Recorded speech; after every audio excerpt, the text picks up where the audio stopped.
जय श्री कृष्णा दोस्तों। आज मैं आप सबको बताऊंगी कि गिलहरी पे 3 निशान कैसे हैं।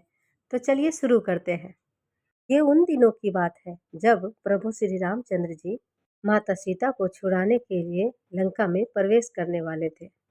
लंका में प्रवेश करने के लिए समुद्र के बीचों बीच एक राम सेतु बनाया गया था। उस सेतु को बनाने में जो योगदान है, आज हम उसी के बारे में बात करेंगे। जब राम सेतु बनना शुरू हुआ तब बहुत सारे वानर बड़े बड़े पत्थर उठाकर सेतु बनाने के लिए कार्य शुरू किए।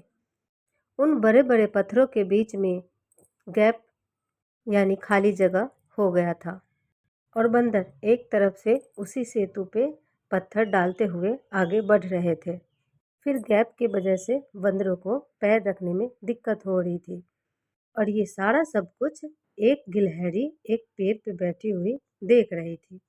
उस गिलहरी ने अपने झुंड में जाकर ये सारी बात बताई और अपने झुंड को बुलाया और अपने झुंड में शामिल होकर छोटे छोटे पत्थर उठाने लग गए।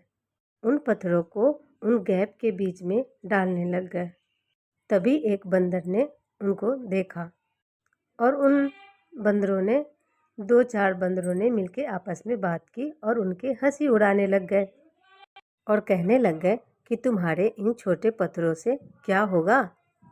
गिलहरी निराश होकर थोड़ी देर बैठ गई और प्रभु श्री रामचंद्र जी दूर बैठे ये सारा सब कुछ देख रहे थे। प्रभु श्री रामचंद्र जी गिलहरी के पास आए और बोला, तुम क्यों उदास हो? गिलहरी बोली, प्रभु आप तो सब जानते हो। फिर प्रभु श्री रामचंद्र जी ने गिलहरी को अपने गोद में उठाया और पीठ पे अपनी उंगलियों से सहलाने लग गए। माना जाता है कि जब प्रभु श्री रामचंद्र जी ने गिलहरी के पीठ को सहलाया तो उनके 3 उंगलियों के निशान गिलहरी के ऊपर आशीर्वाद बन के सदा के लिए रह गए।